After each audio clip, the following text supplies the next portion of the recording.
ونستعينه ونستغفره ونؤمن به ونتوكل عليه ونعوذ بالله من شرور أنفسنا ومن سيئات أعمالنا من يهده الله فلا مضل له ومن يضلل فلا هادي له وأشهد أن لا إله إلا الله وحده لا شريك له وأشهد أن محمدا عبده ورسوله أما بعد فإن خير الحديث كتاب الله وخير الهدي هدي محمد صلى الله عليه وسلم وشر الأمور محدثاتها وكل محدثة بدعة وكل بدعة ضلالة وكل ضلالة في النار.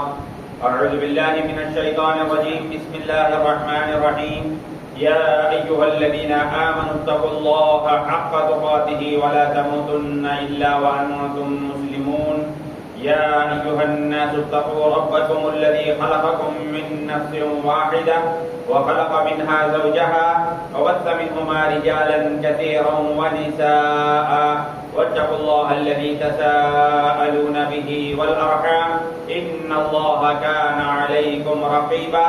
يا أيها الذين آمنوا اتقوا الله وقولوا قولا سديدا يصلح لكم أعمالكم ويغفر لكم ذنوبكم ومن يطع الله ورسوله فقد فاز فوزا عظيما. وقال عز وجل زين للناس حب الشهوات من النساء والبنين والقناطير المقنطرة من الذهب والفضة والخيل المسومة والأنعام والحرث ذلك متاع الحياة الدنيا والله عنده حسن المآب. محترم بھائیوں، ماں اور بہنوں، رب العزت کا شکر احسان ہے کہ اللہ تبارک و تعالیٰ نے ہمیں انسانوں میں پیدا کیا، مسلمان بنایا، اشرف المخلوقات میں پیدا کیا. لاکھوں درود و سلام ہو تمام انبیاء علیہم الصلوۃ والسلام پر، خصوصاً پیارے نبی صلی اللہ علیہ وسلم پر، جن کی محنتوں اور کوششوں سے آج ہم اسلام پر عمل کرنے کے قابل بنے ہوئے ہیں. اللہم صلی علی محمد وعلى آل محمد كما صليت على إبراهيم وعلى آل إبراهيم إنك حميد مجيد. اللهم بارك على محمد وعلى آل محمد كما باركت على إبراهيم وعلى آل إبراهيم إنك حميد مجيد. محترم اسلامی بھائیوں، خطبہ مسنونہ کے بعد سورہ آل عمران کی ایک مشہور و معروف آیت آپ کے سامنے تلاوت کی گئی. اللہ تبارک و تعالیٰ اس آیت کے اندر فرماتے ہیں زُيِّنَ لِلنَّاسِ حُبُّ الشَّهَوَاتِ، لوگوں کے لیے مزین کر دی گئی ہے، بھلی کر دی گئی ہے خواہشات کی محبت نے. کون سی خواہشات؟ من النساء، عورتوں کی. زُيِّنَ لِلنَّاسِ حُبُّ الشَّهَوَاتِ من النساء والبنین، اولاد کی محبت. والقناطیر المقنطرہ، سونے اور چاندی کے ڈھیر. والقناطیر المقنطرة من الذهب والفضة والخیل المسومة، نشان لگائے ہوئے گھوڑے. والانعام، چوپائے. والحرث، اور کھیتی. ذلك متاع الحیات الدنیا، یہ تو دنیاوی زندگی کے ساز و سامان ہیں. واللہ عنده حسن المآب، اللہ ہی کے پاس بہترین ٹھکانہ ہے. بھائیو، یہ جو آیت آپ کے سامنے تلاوت کی گئی، جس کا ترجمہ آپ کے سامنے ابھی پڑھ کر سنایا گیا، یہ در حقیقت ہمارے دلوں کو جھوڑنے والی، ہمارے زندگیوں کے اندر ایک بیداری لانے والی، ہمارے اندر جسے تمل میں کہتے ہیں بلوپنر پیدا کرنے والی، اور ہمیں راہ راست پر، سیدھی راہ پر لانے کے لیے ایک بہترین پیغام دینے والی یہ بہترین آیت ہے. زُيِّنَ لِلنَّاسِ حُبُّ الشَّهَوَاتِ. اس دنیا کے اندر جو کچھ چلتا ہے نا، دنیا کی جو حالت ہے نا، لوگوں کی جو حالت ہے، اس کو اللہ تبارک و تعالیٰ بڑے پیارے انداز میں لوگوں ہی کے سامنے واضح کر رہا ہے. لوگ کیسے راہ راست سے بھٹکے ہوئے ہیں، لوگ کیسے دین سے دوری اختیار کیے ہوئے ہیں، لوگ کیسے سیدھی راہ کو چھوڑ کر غلط راہ پر بھٹکے ہوئے ہیں، اس کے کیا اسباب ہیں، کیا سبب ہیں جن کی وجہ سے لوگ دین سے دور ہوتے جا رہے ہیں، ان کے اندر دینی بیزاری پیدا ہو رہی ہے، کیا وجہ ہے؟ کیا وجہ ہے؟ اللہ کہتے ہیں دیکھو، زُيِّنَ لِلنَّاسِ حُبُّ الشَّهَوَاتِ، لوگ جو بہت زیادہ بگڑے ہوئے دین سے دور ہیں، اس کی وجہ کیا معلوم؟ لوگ جو ہے ان کے دلوں کے اندر خواہشات دل ملا رہی ہیں، خواہشات ان کے دلوں کے اندر امنگیں لے رہی ہیں۔ کون سے خواہشات؟ دیکھو، زُيِّنَ لِلنَّاسِ حُبُّ الشَّهَوَاتِ، اللہ اس کے اندر سب سے پہلے بیان کر رہا ہے کون سی؟ من النساء، عورتوں کی خواہشات۔ اس دنیا کے اندر انسان جو بھٹکتا ہے، سیدھی راہ سے جو ہٹ جاتا ہے، ہم سب کو معلوم ہے، اس سے کسی کا انکار نہیں کہ عورتوں کے چکر میں پھنس کر اپنا دین بیچتا ہے، اپنا ایمان بیچتا ہے، یہ سب کچھ بیچ دیتا ہے۔ عورتوں کی محبت میں پڑ کر انسان دین سے دور ہوتے جاتا ہے۔ اللہ کہتے ہیں خواہشات اس کو برباد کر رہی ہیں۔ ان خواہشات میں سب سے پہلی جو خواہش ہے وہ عورتوں کا فتنہ ہے، عورتوں کی خواہش ہے جو اس کو برباد کر رہی ہے۔ من النساء، عورتوں کی خواہش، جی، والبنین، اور اولاد کی خواہش۔ انسان کیسے پیار سے بچوں کو پالتا ہے، بچوں کی محبت میں پڑ کر کتنے گناہ کر دیتا ہے، کتنے حرام کام کر دیتا ہے، بچوں کی محبت میں پڑ کر کتنی حرام کمائی کما لیتا ہے، صرف اس لیے کہ میرے بچوں کو میں پالوں۔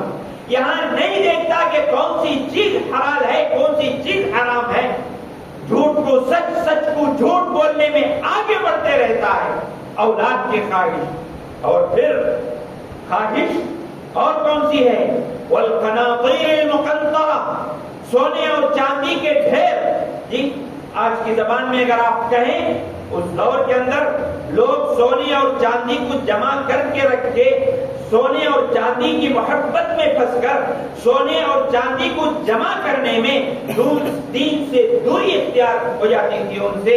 جی، اللہ نے جو بیان کیا، آج کل کے دور کے اندر اگر ہم کہیں، جی، بینک بیلنس، پیسہ، جی، ڈالر، ریال، جو کہیں آپ، جو سونا اور سونے کے مقابلے میں جتنی چیزیں ہیں، اس کے اندر پھنس کر انسان برباد ہو رہا ہے، دین سے دوری اختیار کر رہا ہے۔ والقناطیر المقنطرہ من الذهب والفضة والخيل المسومة، اس دور کے اندر تھا سواری کے لیے گاڑیاں، جی، سواری کے لیے جو چیز استعمال ہوتی تھی وہ ان کے پاس جو جانور ہوتے تھے، اچھے خاصے گھوڑے، جی، سجائے ہوئے گھوڑے، اونٹ، تو والخیل المسومہ۔ اب اس دور کے اندر اگر آپ کہیں، جی، قیمتی گاڑیاں، قیمتی سواریاں، جی، جس کے پاس جتنے اونچے معیار کی کار ہوگی وہ اتنا زیادہ اپنے آپ کو معتبر سمجھتا ہے اس دور کے اندر، اور اس کے جمع کرنے میں، اس کے لینے میں، اس کی رکھوالی میں دین سے دور ہوتے جاتا ہے۔ والخیل المسومہ والانعام، اسی طریقے سے چوپائے اس دور کے اندر جو ہے، جس کے پاس جتنے گھوڑے، جتنے اونٹ ہوتے تھے وہ اتنا ہی جو ہے بہت معتبر اور مالدار سمجھا جاتا تھا۔ اس دور کے اندر آپ دوسری چیزیں لے لیں، والحرث، اسی طریقے سے کھیتی، یہ وہ ساری چیزیں ہیں جس کے اندر پھنس کر، جس کی خواہشات میں، جس کی محبت میں پڑ کر انسان کیا کرتا ہے؟ دین سے دوری اختیار کرتا ہے، اس کے اندر دینی بیزاری پیدا ہوتی ہے۔ اللہ کہتے ہیں لوگوں سمجھ لو، اپنے ذہن میں یہ بات اچھی طریقے سے اتار لو، ذالک متاع الحیات الدنیا، یہ ساری دنیاوی زندگی کے ساز و سامان ہے، چند دن برتنا ہے، چند دن تم استعمال کرو گے، کہیں یہ سامان ختم ہو جائے گا، کبھی تم ختم ہو جاؤ گے۔ یہ صرف دنیاوی ساز و سامان ہے، اس کی کوئی حقیقت نہیں، اس کی کوئی قیمت نہیں۔ یہ سامان تم کو چھوڑے گا، یہ چیزیں تم کو چھوڑیں گی، یا تم ان سامان کو چھوڑ دو گے۔ یاد رکھ لو، واللہ عندہ حسن المآب، جو حقیقی ٹھکانہ ہے، جو حقیقی چیزیں ہیں، وہ ہے آخرت۔ صحیح ٹھکانہ جس کو کہا جاتا ہے وہ آخرت ہے، اس کی تیاری کرو۔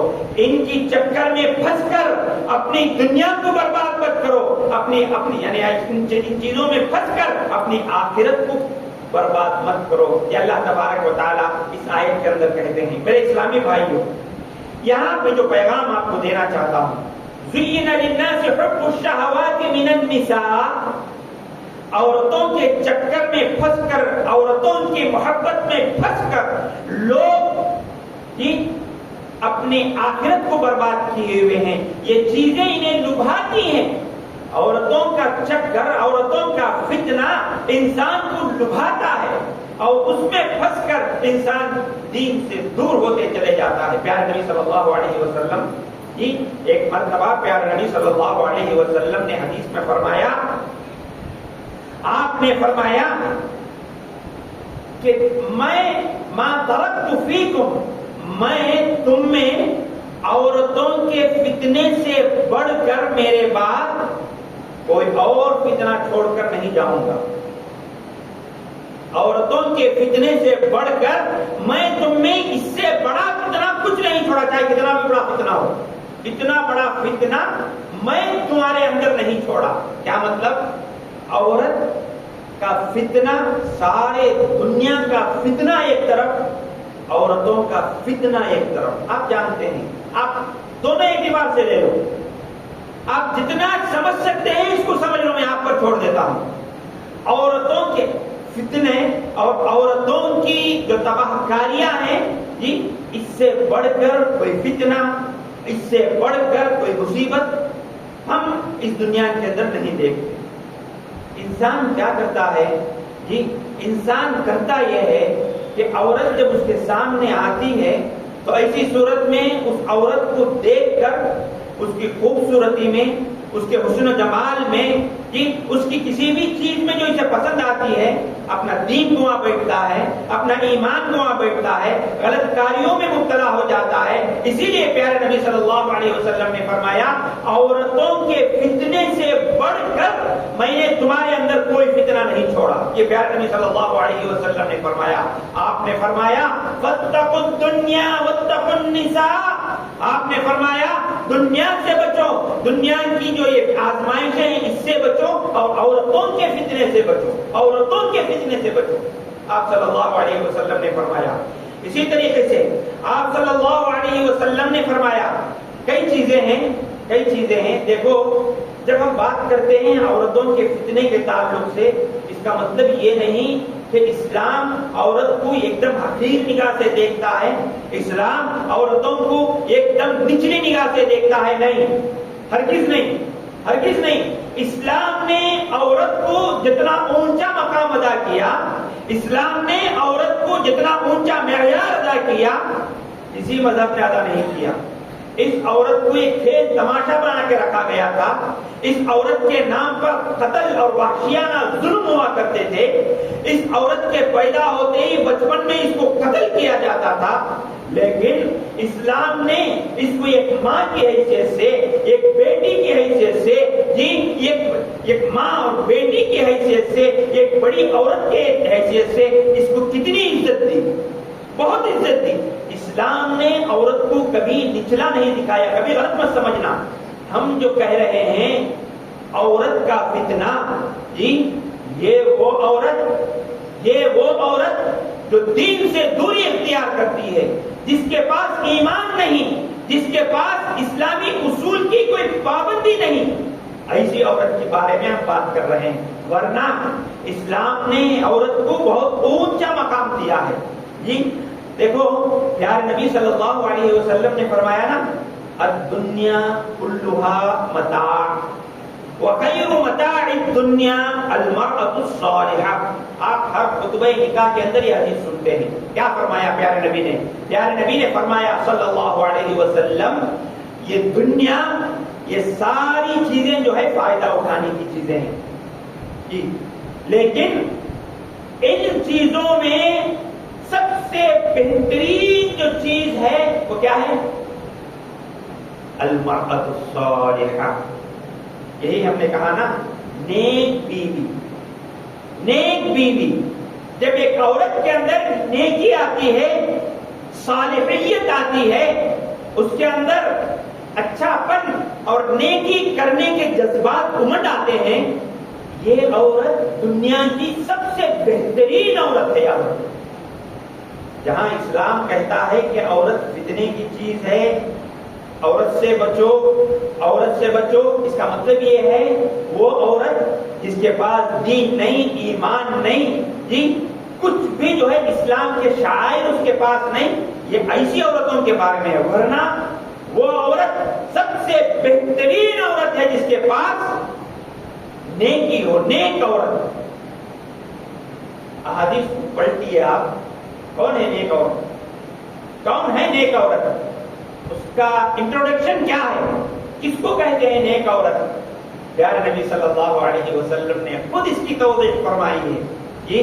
پیارے نبی صلی اللہ علیہ وسلم نے فرمایا نیک بیوی کون ہے معلوم؟ نیک بیوی وہ ہے ان نظر الیہا سرتہ، شوہر جب اس نیک بیوی کے طرف دیکھے وہ بیوی اس کو خوش کر دیتی ہے جی، بہت خوشی محسوس کرتا ہے۔ شوہر اس بیوی کی طرف دیکھے تو خوشی محسوس کرتا ہے، مسکراتے چہرے سے، ہنسمکھ چہرے سے بیوی اپنے شوہر کا استقبال کرتی ہے، یہ نیک بیوی ہے۔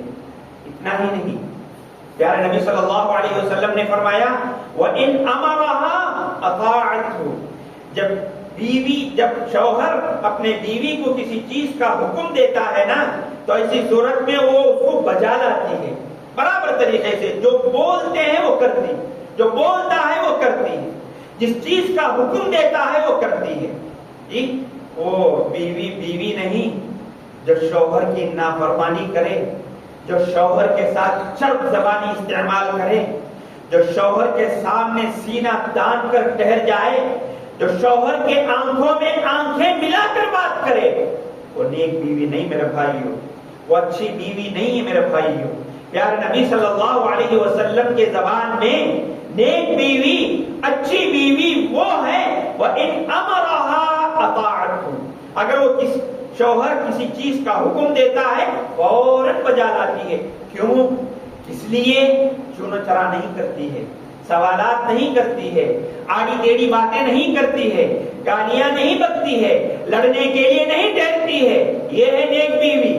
پھر پیارے نبی صلی اللہ علیہ وسلم نے فرمایا وَإِنْ غَابَ عَنْهَا، اگر شوہر اپنے گھر سے دور چلا جائے تو ایسی صورت میں اپنے عصمت کی حفاظت کرتی ہے اور شوہر کے مال کی حفاظت کرتی ہے، یہ نیک بیوی، یہ نیک بیوی۔ میرے اسلامی بھائیوں، جہاں ایک عورت کے اندر بیوی ہونے کے ناطے یہ صالحیت ہو، یہ اچھائیاں ہوں، یہ اللہ اور رسول کی تعلیمات کی عورت اس طریقے سے پابند ہو، یہ عورت خیر متاع الدنیا، دنیا کی بہترین پونجی ہے، دنیا کا سب سے بڑا بہترین سرمایہ ہے، یاد رکھو۔ ایسی عورت پیارے نبی صلی اللہ علیہ وسلم نے یہ جب قرآن کی آیت اتری والذین یکنزون الذهب، کون نیک عورت کون ہے؟ اچھی بیوی کون ہے؟ سنو، والذین یکنزون الذهب والفضة ولا ينفقونها في سبيل الله فبشرهم بعذاب علیم۔ زکات کی آیت جب نازل ہوئی، زکات کا جب حکم دیا گیا، یہ کہا گیا کہ جو لوگ سونا اور چاندی جمع کر کے رکھتے ہیں جی فبشرهم بعذاب علیم، اللہ کے راہ میں نہیں نکالتے، ان کو دردناک عذاب کی آپ خوشخبری سنائیے، سونا اور چاندی جمع کر کے رکھنے والوں کے لیے۔ جب یہ آیت نازل ہوئی، پیارے نبی صلی اللہ علیہ وسلم نے فرمایا تب تبن للذهب والفضة، آپ نے فرمایا سونے اور چاندی کے لیے بربادی ہو۔ صحابہ پریشان ہو گئے، صحابہ پریشان ہو گئے، پوچھنے لگے اے اللہ کے رسول، یہاں پر سونا اور چاندی جمع نہ کرنے کے لیے کہا گیا ہے، تو ہم کیا کریں؟ کیا ہم سونا اور چاندی جمع نہ کریں؟ پھر ہم کیا جمع کر سکتے ہیں؟ جمع کرنے کے لیے کیا چیز ہوگی؟ جی ہم کون سی چیز کو جمع کر سکتے ہیں؟ فَأَيُّ مَالٍ نَتَّخِذُ، اللہ کے نبی ہم کون سا مال جمع کریں اگر ہم سونا اور چاندی جمع نہ کریں؟ یہ تو ہماری پونجی ہے۔ تو پیارے نبی صلی اللہ علیہ وسلم نے دیکھو اس کا کیا پیارا جواب دیا۔ پیارے نبی صلی اللہ علیہ وسلم نے، آپ نے فرمایا سنو، اچھا اور سے سنو، سونا اور چاندی جمع کرنے والوں سنو اس حدیث کو۔ پیارے نبی نے فرمایا لیتخذ احدکم قلبا شاکرا، لمبی حدیث ہے۔ پیارے نبی صلی اللہ علیہ وسلم نے فرمایا تم سونے اور چاندی سے بہترین چیز جمع کرنے کے بارے میں مجھ سے پوچھ رہے ہو نا، سونے اور چاندی سے بہترین چیز کیا معلوم؟ قلبا شاکرا، شکر کرنے والا دل، ولسانا ذاکرا، ذکر کرنے والی زبان، وزوجتا تعینہ علی امر الآخرہ، پیارے نبی نے کہا ایسی بیوی جو آخرت کے کاموں میں مدد کرتی ہے، یہ سونے اور چاندی سے بہتر ہے۔ تین چیزیں کہا پیارے نبی نے۔ پہلی بات پیارے نبی نے کہا قلبا شاکرا، شکر کرنے والا دل۔ ہم دیکھتے ہیں دنیا کے اندر انسان کے پاس جتنا بھی جمع ہو جائے، جی ہزار سے لاکھ، لاکھ سے کروڑ، کروڑ سے کروڑ، جی بلین ٹریلین جمع ہو جائے، لیکن انسان کبھی شکر گزار بہت کم بندے اللہ کے نظر آتے ہیں۔ ہمیشہ رونا ہی رونا، ہمیشہ جو ہے کچھ نہ کچھ شکایت، ہمیشہ کچھ نہ کچھ جو ہے رونا، یہی ہم دیکھتے ہیں جی۔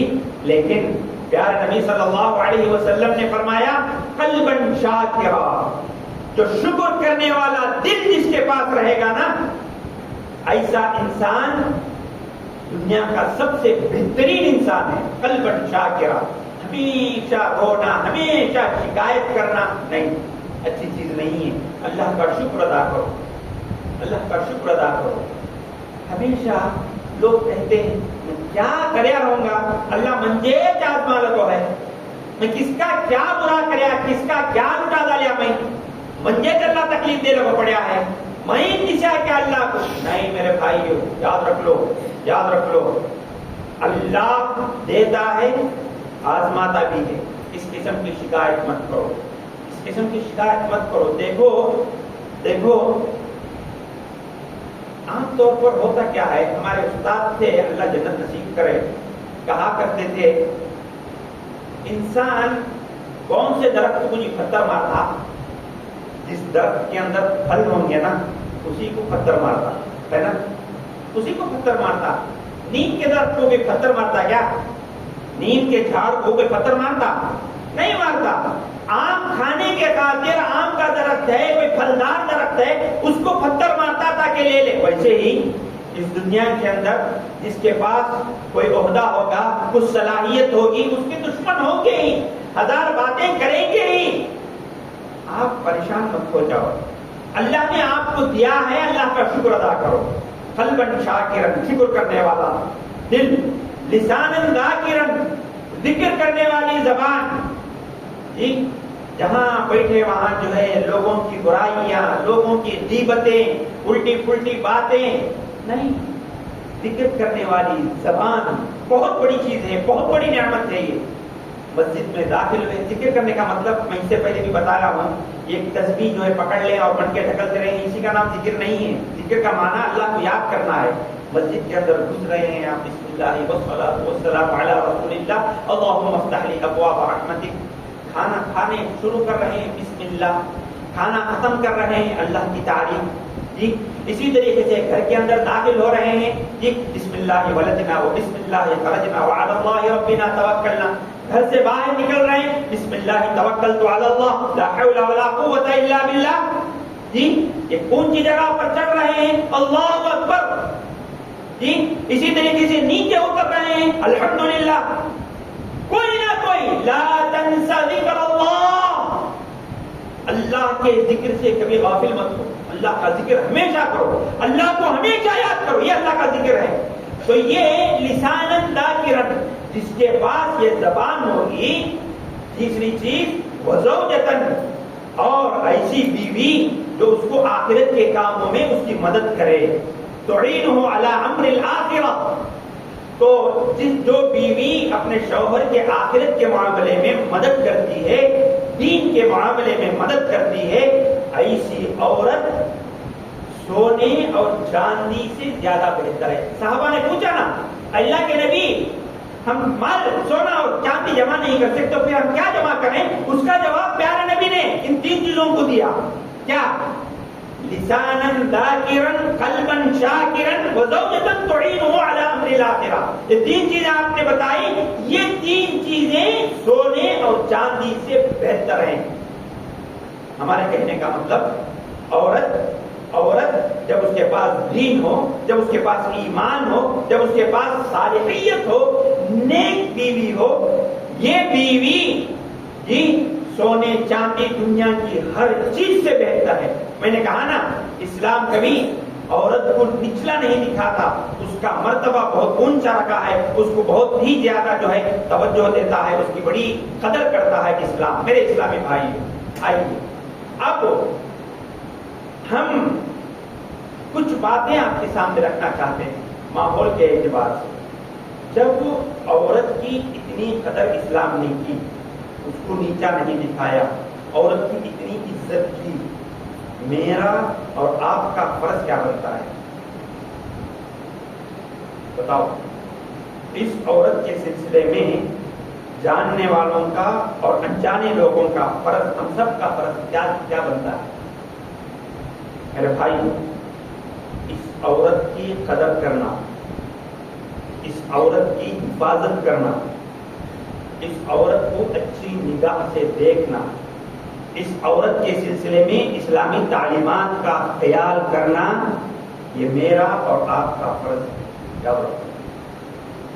عورت کے سلسلے میں اسلام نے جتنی تعلیمات دی ہیں اس کو ہم پڑھانا، اس سلسلے میں ہماری فکر رہنا بہت ضروری چیز ہے۔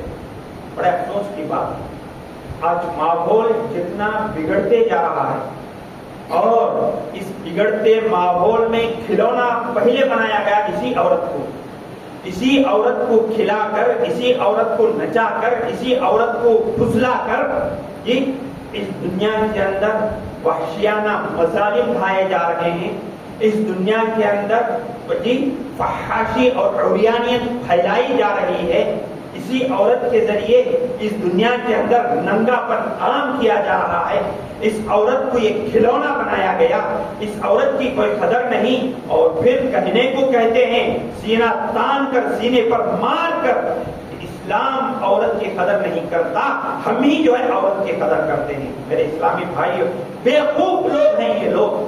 اسلامی تعلیمات کو پڑھو، اسلامی تعلیمات نے عورت کے حقوق اور عورت کی حفاظت کے لیے جتنی چیزیں پیش کی ہیں اس کو تو پڑھو، آپ کو سمجھ میں آئے گا کہ عورت کی قدر اسلام نے کتنی کی ہے۔ میرے بھائیو، میرے کہنے کا مطلب یہ ہے کہ اس عورت کی حفاظت ہماری اولین ذمہ داری ہے۔ عورت کی حفاظت کے سلسلے میں اسلام نے جو تعلیمات دی ہیں، پہلی تعلیم جس سے آج کا دور اور آج کا ماحول بہت دور ہے، پردہ۔ جی، پردے کی جو تعلیم دی ہے اسلام نے عورت کے لیے، اس کی حفاظت کا بہت اہم قدم ہے یہ۔ لوگ کہتے ہیں کہ عورت کو چھپا کر رکھا جا رہا ہے، عورت کو فلاں کیا جا رہا ہے، بکواس ہے۔ عورت کا معنی کیا ہے میرے بھائی؟ عورت کا معنی، عورت یہ عربی لفظ ہے، یاد رکھو، عورت یہ عربی لفظ ہے۔ اگر اس کا اردو میں ترجمہ کرنا ہے تو عورت نہیں، آپ کہہ سکتے ہیں خاتون۔ عورت عربی لفظ ہے اور اس کا معنی کیا ہے؟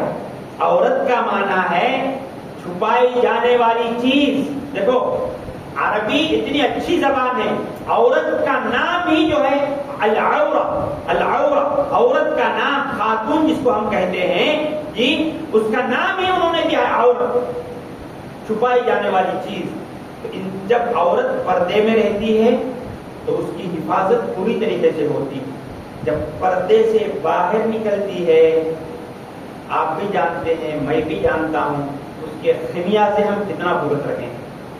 آج کا دور اس عورت کو بے پردگی کے اس دور کے اندر آدھا یا پونا ننگا کر کے اس ننگے پن کے ناچ کے اندر عورت کی کتنی بربادی ہے اور کتنے نوجوان برباد ہو رہے ہیں اور کیا کیا چیزیں دکھائی جا رہی ہیں۔ اسلام کہتا ہے عورت کو پردے کا خیال رکھنا چاہیے۔ اس سلسلے میں ہم سے بہت بڑی کوتاہیاں ہوتی ہیں۔ پردے کے سلسلے میں ہم پردے کو نام کے لیے صرف جو ہے ہم پردہ اختیار کرتے ہیں جی، صحیح کما حق ہو، جیسے پردہ کرنا ہے ویسے ہم پردہ نہیں کرتے۔ پردے کی جب بات آتی ہے تو ایسی صورت میں محرم اور غیر محرم کے سلسلے میں ہماری کتنی لاپرواہیاں ہوتی ہیں۔ ماموں کا بیٹا، پھوپھو کا بیٹا، چچا کا بیٹا، بھائی نا سامنے آئی جانا، ہم آرام سے سامنے نکل جاتے ہیں۔ ہم دین معلوم کر کے تھوڑا پیچھے بھی ہٹے تو آگے آگے ہاتھ دیتے ہیں ملنے کے لیے۔ جب ہم جو ہے ہاتھ نہیں ملاتے تو پھر ہم پر جو ہے تانے کستے ہیں، ہم کو جو ہے برا بلا کہتے ہیں۔ بھائیو یاد رکھ لو، اسلام نے پردے کا حکم دیا ہے، کس کس سے پردہ کرنا ہے اس کا بھی حکم دیا ہے۔ بہرحال میرا وہ موضوع نہیں ہے، میں یہ بتانا چاہتا ہوں عورت کی حفاظت ہم کیسے کر سکتے ہیں۔ پہلی چیز پردہ، جب عورت پردے میں رہے گی تو ایسی صورت میں اس کے لیے بہترین حفاظت ہے اور اس کے لیے بہت بڑی جو ہے یہ حفاظت کی چیز ہے۔ اور دوسری چیز جو ہم کو دیکھنا ہے وہ یہ ہے کہ جو ہے، معاف کیجیے مجھے، معاف کیجیے، ہمارے اندر غیر کو چھوڑو ہے، ہمارا مطلب غیروں سے نہیں، ہم مسلمان ہیں، دین پر عمل کرنے کی ہماری خواہش ہے، اللہ اور رسول کی تعلیمات پر ہم چلنا چاہتے ہیں۔ غیروں کو چھوڑ دو، ان کے پاس دین نہیں، مذہب نہیں، وہ جیسے چاہے کریں گے اور ان کی منچاہی زندگی وہ گزار رہے ہیں، ان کو چھوڑ دو۔ مسلمان ہونے کی حیثیت سے میں آپ سے بات کر رہا ہوں، ہمارے اندر ملنے جلنے کی جو عادت ہے جی، جس کو ہم مل کر رہنے کی بات کرتے ہیں، جس کو اختلاط کہہ سکتے ہیں ہم، ملن جی، مل کر رہنے کی بات جب ہم کرتے ہیں، مرد اور عورت مل کر جہاں رہتے ہیں جی، یہ بہت بڑی مصیبت بنی ہوئی ہے ہمارے ماحول کے اندر، یہ مل کر رہنا جی۔ شادیوں میں دیکھ لو آپ، تعلیمی میدان میں دیکھ لو آپ، یہاں پر قرآن و حدیث کی دھجیاں اڑائی جاتی ہیں، قرآن و حدیث کا کوئی احترام نہیں۔ جتنی حدیثیں ہیں ساری حدیثوں کو پسے پشت ڈال کر شادیوں میں دیکھو آپ جی، یہ تو بے پردگی آپ کو عیاں نظر آئے گی، اچھی طریقے سے نظر آئے گی جی۔ اور پھر شادیوں کے اندر ہم نے اس سے پہلے بھی کہا، مرد اور عورت بیٹھ کر ایسے کھاتے ہیں جیسے شوہر اور بیوی کھاتے ہیں۔ معاف کیجیے مجھے، ہماری غیرت اتنی جاگ اٹھتی ہے جی، ہم کو ایسی تڑپ پیدا ہوتی ہے اس منظر کو دیکھ کر، اللہ کے واسطے ایسی دعوتوں میں شامل مت ہوئیے جہاں یعنی عورت اور مرد مل کر رہے۔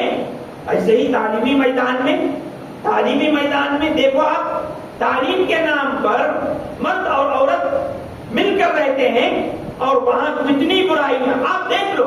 سوشل میڈیا کے اندر آئے دن کے کتنے فسادات، کتنے مرڈر اور کتنے جو ہے فسادات ہم سن رہے ہیں، یہی ملن جی۔ اسی طریقے سے بازاروں میں چلتے وقت ہمیں اس کا کوئی خیال نہیں، یہ اختلاط جو ہے، مل کر رہنا جو ہے، اسلام نے اس کو بہت زیادہ روکا ہے میرے بھائیوں۔ دیکھو پیارے نبی صلی اللہ علیہ وسلم کے دور میں مرد اور عورت مل کر نماز پڑھاتے تھے نا، آپ جانتے ہیں۔ پیارے نبی صلی اللہ علیہ وسلم نے ایک مرتبہ نماز پڑھ کر باہر ٹھہرے تھے، آپ نے دیکھا کہ مرد اور عورت جو ہے مل کر نہیں، تھوڑا قریب قریب جا رہے ہیں. کیسے؟ تھوڑا قریب قریب جا رہے ہیں. آپ صلی اللہ علیہ وسلم نے فرمایا استأخر، دور دور چلو جی، مل کر چلتے ہو کر، دور دور چلو جی، نزدیک نزدیک مت چلو. یعنی مل کر چلنے میں بھی پیارے نبی نے کیا کہا؟ دور دور چلو. اور پھر پیارے نبی صلی اللہ علیہ وسلم نے راستے بھی الگ کیے، عورتوں کا راستہ الگ، مردوں کا راستہ الگ. یہ دونوں ملنے کی وجہ سے کہیں فساد آ سکتا ہے، کہیں فتنے پیدا ہو سکتے ہیں. بھائیوں اسی طریقے سے پیارے نبی صلی اللہ علیہ وسلم نے کئی مرتبہ اس سلسلے میں پیارے نبی صلی اللہ علیہ وسلم نے نوٹس لیا ہے اور کہا ہے کہ جو ہے اس سے ہم کو رکنا چاہیے. اس کی ابتدا ہوتی ہے بچوں کو جب 7 سال کے ہوں. پیارے نبی نے کہا مروا اولادکم بالصلاۃ وهم ابناء 7 سنین. بچوں کو 7 سال کے ہوں تو ان کو نماز کا حکم دو. پوری حدیث پڑھتا ہوں. وَضْرِبُوهُمْ عَلَيْهَا، اور ان کو مارو. جب 10 سال کے پہنچ جائیں نماز نہ پڑھے ان کو مارو. یہاں ٹک کر میں بولوں گا 10 سال کے بچوں کو مارنے کے واسطے بولے. ہمیں 30 سال کے 40 سال کے ہو جائے ہم نہ نماز کیا معلوم نہیں، ہم نہ جمعہ معلوم، عید عید معلوم، ہم نہ معلوم سو تک نہیں، ہم نہ تک معلوم. پیارے نبی کیا بول رہے ہیں؟ کیا بولتے ہیں جی 10 سال کے ہو کو نماز نہیں پڑھتے کیا؟ مارو جی. آپ یہاں بول سکتے یہاں کے اس دور کے لوگ بچوں کو مارنا نہیں، وہ بہت بڑی غلطی، یہ کمپلین دیں گے فلاں فلاں. بھائی میرے نبی کی بات دنیا کے ہر آدمی کے سامنے ایک ہے. کیا میرے نبی کی بات صلی اللہ علیہ وسلم سب سے اونچی ہے. آپ نے کہا 10 سال کے ہو جائے نماز نہ پڑھے مارو. ہر ایک اپنے آپ سے پوچھ لے، آپ نے سینے پہ ہاتھ رکھے میں کتنے سال کا ہوں؟ کیا میں نماز کا پابند ہوں؟ کیا میں نماز پڑھتا ہوں؟ کیا برابر میں نماز کو جاتا ہوں؟ کیا ہر ایک پوچھ لے. میں آپ سے نہیں بولوں گا، آپ خود پوچھ لو. اور میرے عنوان سے تعلق رکھنے والی حدیث اس کے بعد ہے. کیا ہے؟ پیارے نبی صلی اللہ علیہ وسلم نے فرمایا ان بچوں کو 10 سال کے جب ہو جائیں گے جی ان کے بستر الگ کر دو. کیا کر دو؟ بستر الگ کر دو. دیکھو اسلام بچوں کو جب وہ 10 سال کے ہی ہو جاتے ہیں یہاں سے ان کے احساسات جاگنے لگتے ہیں، وہیں سے الگ کرنے کے لیے کہا.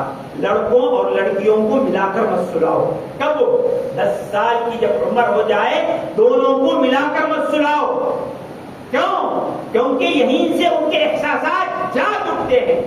تو اختلاط جو ہوتا ہے مل کر رہنے کی جو کیفیت ہوتی ہے اس میں جو فتنے پیدا ہوتے ہیں اسلام نے اس سے روکا ہے. جی عورتوں کی حفاظت کی ذمہ داری اسلام نے لی ہے اور کہتا ہے کہ تم ایسے رہو تو یہ عورت محفوظ رہے گی.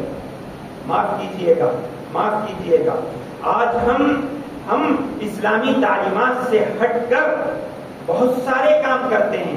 اپنے بچیوں کو لڑکوں کے ساتھ مل کر پڑھنے کی اجازت دیتے ہیں، اپنے عورتوں کو دعوت کے نام پر، شادیوں کے نام پر سب میں مل کر جو ہے ہم جانے کی اجازت دیتے ہیں. ہماری غیرت جاگ نہیں اٹھتی.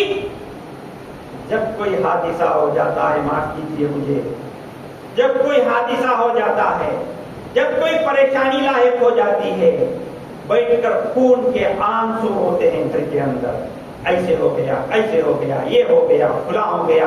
اللہ کے بندو شروع سے اپنے بچوں کی صحیح ڈھنگ سے تربیت کرو نا، شروع سے اپنے بچوں کو دینی تعلیم دو نا، شروع سے اپنے بچوں کو اسلامی تعلیمات کا رجحان پیدا کرو نا. اگر کرو گے یہ ساری مصیبتیں نہیں پیدا ہوں گی. نہیں کرو گے یہی ہوگا، یہی پریشانیاں آئیں گی. وہ اس کے ساتھ گیا، وہ اس کے ساتھ گئی، یہ ہوا فلاں ہوا فلاں ہوا.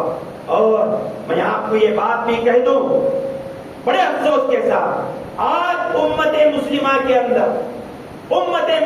کے اندر جی آج کے اس دور کے اندر 9 سے 10 لاکھ ہماری بچیاں غیروں کے ساتھ ہیں. ایک نہیں دو نہیں 9 سے 10 لاکھ بچیاں ہماری غیروں کے ساتھ ہیں. جی کون ہے اس کا ذمہ دار؟ کیا میں نہیں؟ کیا ایک ماں ہونے کی حیثیت سے، ایک باپ ہونے کی حیثیت سے، ایک مسلمان ہونے کی حیثیت سے کیا ہم سب ذمہ دار نہیں؟ کیسے ہم حفاظت کریں گے ہم اپنے بچیوں کی جب ہمارے پاس دین نہیں، جب ہمارے پاس ایمان نہیں، جب ہمارے پاس اسلامی تعلیمات کا رجحان نہیں؟ ہم ویسے رہیں گے جیسے غیر رہتے ہیں، ویسی زندگی گزاریں گے جیسے غیر زندگی گزارتے ہیں، اور پھر جب پریشانی آئے گی تو صرف ہم روتے رہیں گے۔ ہمارا رونا کوئی فائدہ نہیں میرے بھائیوں۔ دین سیکھو، دین کی طرف بڑھو۔ اسلامی تعلیمات نے عورت کی حفاظت کا جو معیار دیا ہے، جو طور طریقے دیے ہیں، اس کو اپناؤ۔ خوش رہو گے تم بھی اپنے گھروں کے اندر، خوش رہیں گی وہ لڑکیاں بھی اپنے گھروں کے اندر، خوش رہیں گے وہ گھرانے بھی اپنے گھروں کے اندر۔ یہ چیزیں ہم کو بہت سنجیدگی سے سوچنا ہے اور بہت سنجیدگی سے جو ہے ہم اس کا نوٹس لینا ہے۔ دعا کرتے ہیں اللہ رب العالمین سے کہ اللہ تبارک و تعالیٰ جو کچھ ہم کہتے اور سنتے ہیں اس سے زیادہ ان باتوں پر اللہ ہم کو عمل کرنے کی توفیق عطا فرمائے۔ آمین۔ وآخر دعوانا ان الحمد للہ رب العالمین۔ بارک اللہ لنا ولکم بالقرآن العظیم ونفعنا وإياكم بما فيه من الآيات والذكر الحكيم إنه تعالى جواد كريم ملك قدير رؤوف رحيم ورب حليم۔